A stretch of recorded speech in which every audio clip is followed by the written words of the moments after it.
Open KM tayo ngayon. Kung ilan lang yung matapos. Let's go!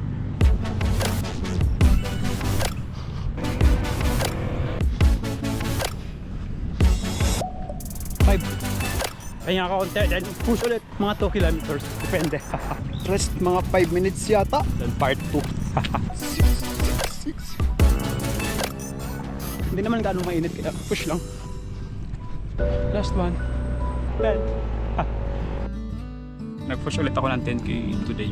Kahit nag-10k ako kahapon. Inaya naman kahit pa paano. Okay, so day 56. Pag-usapan natin yung mga araw. Mahirap naman.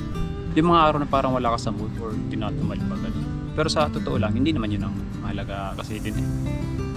Ang mahalaga is kung ano yung gagawin mo ba pagkatapos ng mga araw na yun.